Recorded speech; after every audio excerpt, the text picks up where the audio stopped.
sharafne alaabaansaa sanuma heerrisaa seerrisaa sagantaan siyaasaasaa naamusnisaa kaayyoonsaa sabni guddichi kun sabni waa'ee isaa jaarraa 16ffaa haasofnu har'a nuti waa'ee jaarraa 16ffaa haasofnu nurran jiru nuti hafuura jaarraa 16ffaa sanaa ta'uyyuu hin dandeenyu.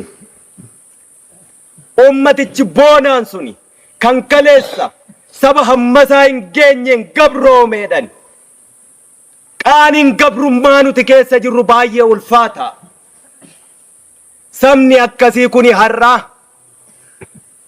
ummati kaleessa fardaaf gaachanaan lole eeboon lole har'a jaarraa 21ffaa keessa bara addunyaan dachee irra jiraachuunuu jibbamee dhalli namaa gara samiitti ol hawwaattasii ol ji'a maarsifaarra jiraachuuf yeroo jirutti nuti namummaa gaafachaa jirra. Garuu gangalannee itti duunee itti dhiignee galmaan ga'uuf gabrummaa caalaa rakkoo gabrummaan qabdutu nu dadhabsiisa. Isa kana gabrummaa didee manaa bahee roorroo jibbee manaa bahee itti haddooftee edda akka leencaa baroodee dirree qabsoo waraana bilisummaa Oromootti dabalamee gabrummaa caalaa immoo beelaan dheebuun itti haddooftee kan deebi'ee harka raasee galu qawwee dhiigaaf lafeen hiikanii itti hidhanillee lafa nagaa irratti diinatti kennu har'as inuma jira. Inni akkasii immoo deeggaraa hedduu qaba. Namni bu'aa bayii deemu, namni gudeesha jirma guddaa baatu deeggaraan qabu. Nama akkasii jirma guddaa baatee gatantarutti gadee quba qabutu caala. Gadeen garuu ollaa ummataa keessa taa'ee haadha hiyyeessaaf dhiiga boossisu deeggaraa baay'ee qaba. Sababiinsaa laaftuu waan laaftuu dalagoon hin ulfaatu waan ta'eef. Ummanni Oromoo qaanii akkasii keessa jira har'a. Madaa kana waraana wal'aanu isa akka kaleessaa fooliin dafqasaatiiyyuu urgaa'u mana namaatti gorree nyaannu koddaan qabnu eeleen qabnu galaa dugdarraan qabnu garuu hagabuun dhoollu. Yoo hidhannee daandiirra yaanu ni miidhagna. Yoo hidhannee daandii Oromoon irra jirurra dabarru shamarran Oromootu jaarsa jaartiitu daa'ima kichuutu nu waliin fiigaa baa'oo jechaa ni miidhagna ni hawwatamna. Surraa sana kan nurraa balleessuu jiru gadee mandara keessaa nutti dabalame sana suni hiddaan ni buqqaanu keessaa bakka hin qabu nu keessatti.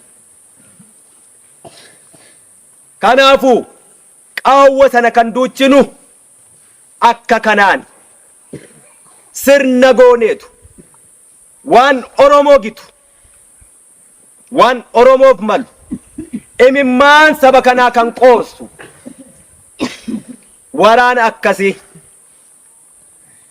inni akkasiin dhaabbatu gahaa immoo Oromoof mootummaa abbaa irree roqomte guutummaa Oromiyaa keessatti miti kan lollu bakka qaamina dhaafina saannatu beeka sitti nima iddoo naqii tumadhu siin jedhetti dhaqii dhukaasii jechuu ni goona nan amana biddeen nama quubsu eelee irratti beeku. Yeroo bira geenyu soonsa iddoo idditu beekta. Leenca bakka cabsitu beekta. Kodhollee diidaa miti. Mootummoonni abbaa irree Habashaa Oromoo akkitti isaan beekani Oromooni saree dullatti callistee duttu bakka ciistee yunkaane baaduu qadaadarraa buqqisanii yoo biraa deeman illee ol jettee fuunfachuu hin dandeenye akkasitti nu beekaa jechuudha. Dhugaa ni ajajna mootummaa teenyeetuma hiiki gaddiisi amman si cabsa amman si ajjeesa arraba keenya keessatti dhumata yoo ta'uu baatte immoo yoo garmalee aarre ni boonya ammanuma konin saat Oromiyaa keessatti kana booddee taas hin jirtu teenyee miti kana jaju akka leencaa sanatti qarxamxamxam gooneetu cabsinaa jechuudha. Akka soonsaa sanatti xumurratti itti hiddina summii sana diinaaf summi saba kee malee kan siin jedhu isa kanaa jiru. Sabni Oromoo guddichi kuni har'a bosonni isaa, lageen isaa, gaarreen isaa, dacheen isaa kumaatama, kuma kurnaan, kuma dhibbootaan itti leenjisuutu danda'ama. Laafina akka sabaatti qabnurraatii ka'ee biyya xiqqishuu tokko isa harraayyuu miti. Isa hanga 2018tti turame miyyuu miti. Isa durayyuu gara Eertiraa fa'aa dhaqee leenji'aa ture Oromoon. Silaa Oromootu saba guddaa ture, saboota xixiqqoo akkasii qabsoo tolchaafii ture. Hidhachiisee bobbaasa ture. Saba xiqqootu gurmuu jabaa waan qabduuf, walageettii waan qabduuf, elaaf elaamee waan bultuuf, sanuu saba sagal, Oromoon saba tokko. Saboota cunqurfamaa of keessaa qaba. Maa'oo, Koomoo, Masangoo, saboota biroo hedduu. Kan kanarraa hafe saba tokkicha, lakkoobsi isaa guddaa, dacheen isaa bal'oo, dinagdeen isaa taadhii badhaatu, nama qaanessaa jechuu. Waggaa 20 sanaa ol immoo qabsoon Oromoo achitti hidhameeyyuu ture.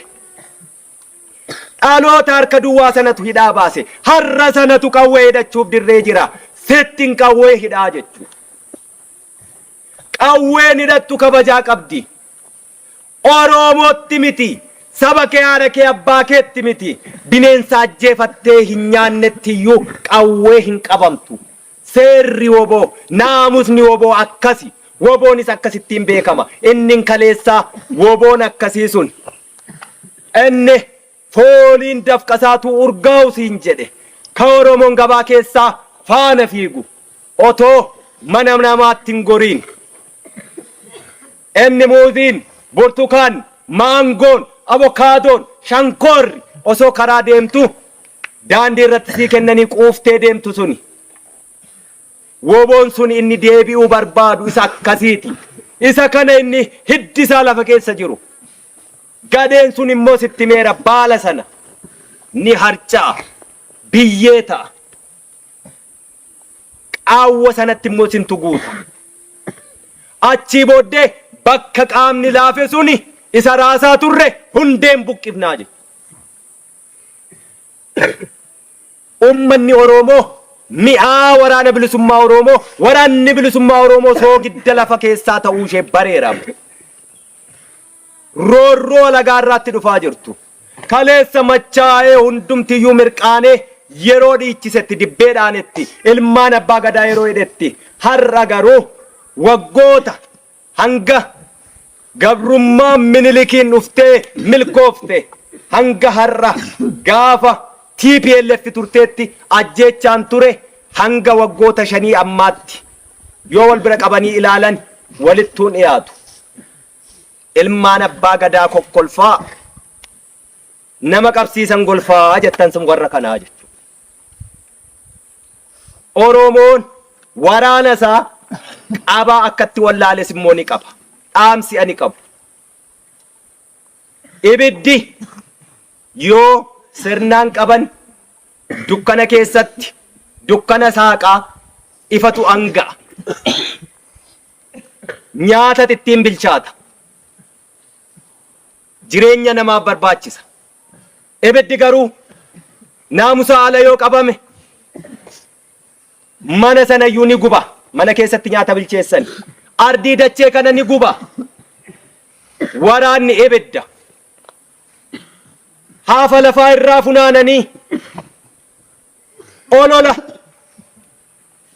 Isa jirus isan jirres osoo huuba xiqqoo tokko lafaan kaasiin taa'anii qofaa garuu nama jirma guddaa baatee deemu sana waraanicha jirma gangalchee jirma kuffisee eeyyee waan guddaa nurraa eegu gatantaruun qabnu garuu immoo namni huuba lafaan kaasne taa'ee yeroo quba namatti qabee ibidda sana qabaa wallaalu ibiddi suni akkuma namaaf nyaata bilcheessu sana booddee immoo yoo harkaa ba'e namicha iyyuu gubu sabichas ni gubaa jechuudha.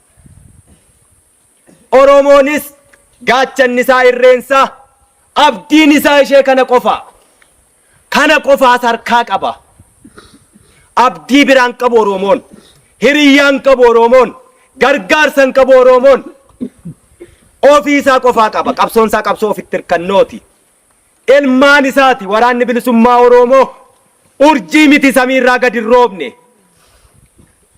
Dhakaa lafarraa funaanamee dhufe miti.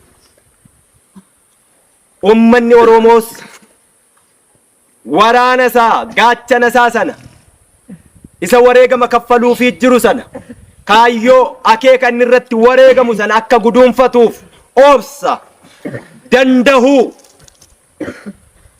eesaa weellisaan Oromoo sagal dhokse sagal obse sagal gorse jedhe sana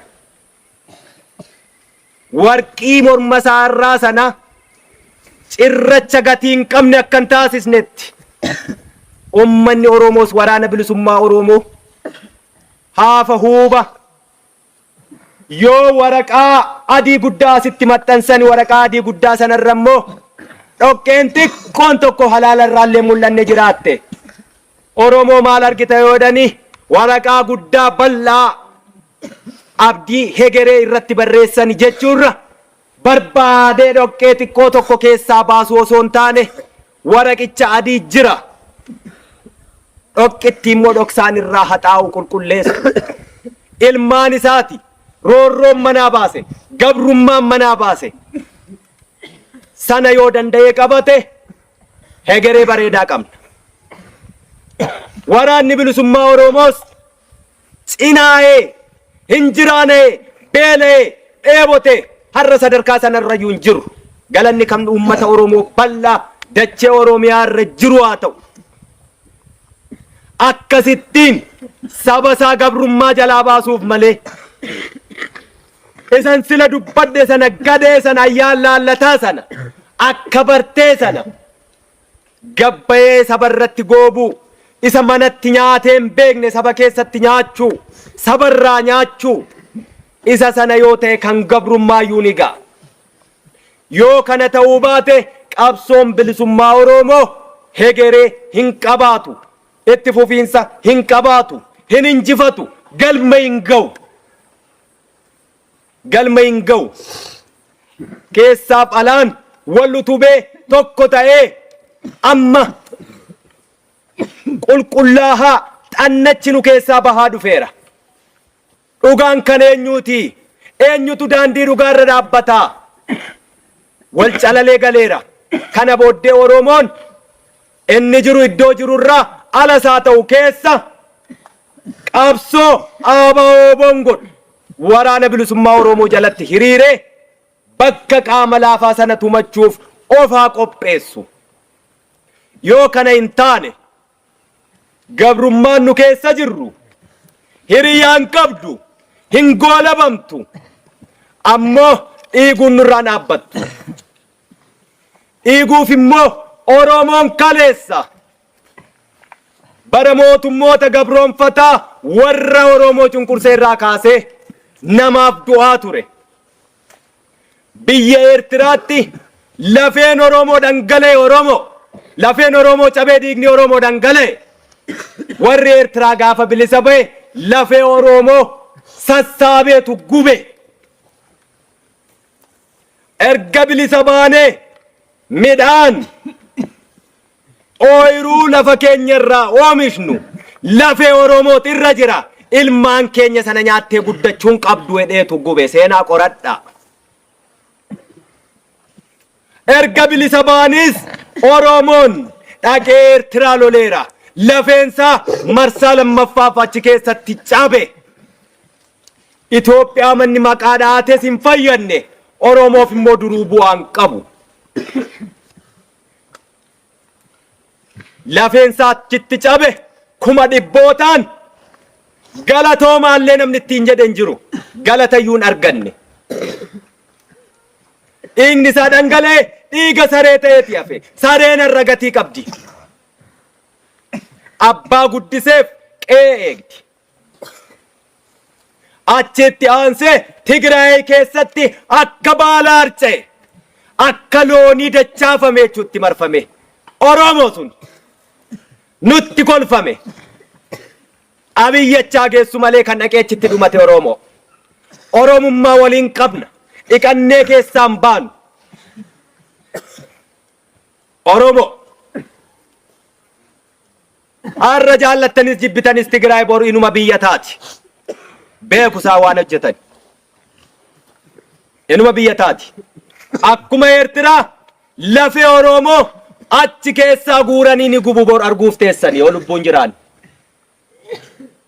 lubbuun hin jirrutti wareegamna yoo teessi aloonni hafe ni arga bor itti aansee har'a immoo dibbee biraatu dhaanamaa jira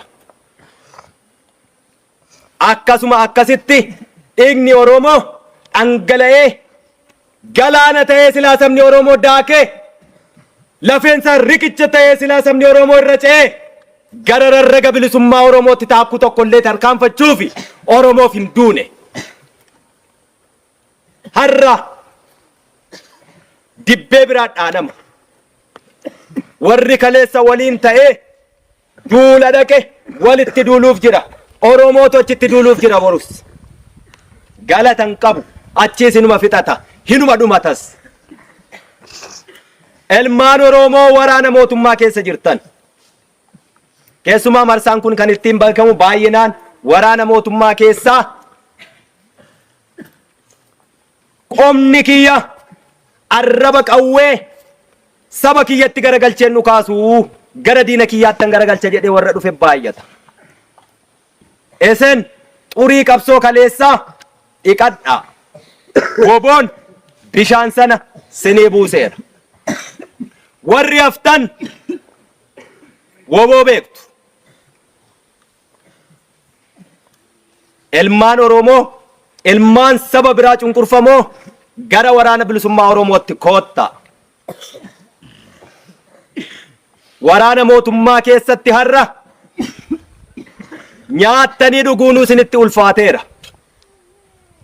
tokko tokkoon badaa qabamtanii lafa haatiif abbaan keessan sinin argine lafa immoo nama akka jaalaatti hin qabdani kaayyoon qabdani jireenyaaf dhaqxani maallaqaaf dhaqxani jaala akkasiitu achitti kufeedhee nama seenaa isinii himu hin qabdani akkasittiin du'a hin taaneen du'ina seenaa garagalchaa laala wal jalaan dhumataa Oromoof isin taane warruma duutaniifuu galatan qabdani sirbanii isin sirbisiisanii si onnachiisaniitu abiddatti si oofani keessaa deebi'a waraanni bilisummaa Oromoo obboleeyyan keessani hin sodaatinaa itti koottaa qawwee keessan hidhannoo keessan saba keessaniif Oromiyaaf sabaaf sablammiin har'a Itoophiyaa keessa jiru hundi wal ta'ee wal dhaga'ee qawwee kaasee dilbata deengaddaa warri Amaaraa biyya isaanii keessatti hiriira ba'an humni addaa isaanii rasaasa miti ulee tokkoon nama tokkotti hin buune Oromiyaa keessatti Oromooni har'a du'a gadhee du'aa jira otoo hiriira ba'aa dachee abbaa gadaa sirna gadaa isa kaleessaa san ka addunyaanuu nurraa dhaalte dimokiraasii walqixxummaa bilisummaa dagaagina tokkummaa Oromiyaa akkasiiti barbaanna sanaaf kan qabsoo gaggeessuu jiru sanaaf kan lafee cabnus dhiigni keenya dhangala'us lubbuun keenya ba'us cidha keenya akka ta'etti kan gammadaa wareegamnu as deebi'a du'a taane hin du'ina ummanni Oromoo har'a afaan faajjii deemaa jiru araara Oromoo yoomuu nagaa yoo eebbisus yoo ka'us yoo galus yoo ba'us yeroo hundumaa Oromoon nagaa dubbata. Hayyuun isaa nagaa dubbata. Jaarsi isaa nagaa dubbata. Har'a nagaan yoo qabsoo bilisummaa Oromoo dhiiga kaleessatti dhangalaafnee fi lafee kaleessatti cabsinee fi lubbuu kaleessa itti dhabne hin sharafu ta'e gaaffii Oromoon gaafate guutummaa guutuutti ni deebise yoo ta'e araara dhiiga namaa dhangalaasuun qabu Oromooni. Waraanni bilisummaa Oromoosi ilma Oromoo intala Oromooti gadameessa Oromoo irraati gudeeda Oromoo irraati dhufe ilmaan Oromooti. Nagaan ni jaallanna. Nagaaf yoomuu balballi keenya cufaa ta'ee hin beeku. Harka micciiramuu garuu yoomuu hin fudhannees hin beeknu. Kaleessas nagaatun turre araaratun turre nagichi Eertiraatti nagaan turre. Kanaafuu irraa hafne gaabbiin qabnu daandii Oromoof soqamuu malu soqneerra. Xurree ilmi Oromoo intalli Oromoo sabni Oromoo irra dhangala'uu danda'uuf hegere Oromoo ijaaruu danda'u tolchineerra. Otuma 5 jedhamnu 50 jedhamnu kumaatamaan Oromiyaa guutuu keessatti dhangalaaneerra. Otuma qawwee cabduu jedhanii hanga nu ga'u sana hidhanneerra. Deennes firris ni beeka waan Oromiyaa keessaa gumgumu sana. Haala akkamii keessatti iyyuu leenjiin keenyas hin dhaabbatu. Ijoollee qaqqaalii gammoojjiin Oromiyaa waan tufuu qabdu tufaa jirti. Waan biqilchuu qabdu biqilchaa jirti. Boris ni biqilchiti. Hin dhaabbatu. Kanaafuu nagaan irra ololamaa jiru. Kaleessa sagantaa siyaasaa iyyuu hin qabanii shiftaa har'a sun Abiyyi biran jiru maal jennaan sagantaa siyaasaa keenyaa beeka hin dubbatu. Sagantaa siyaasaa keenyaa beeka. Woboon isa irbuu sharafe miti.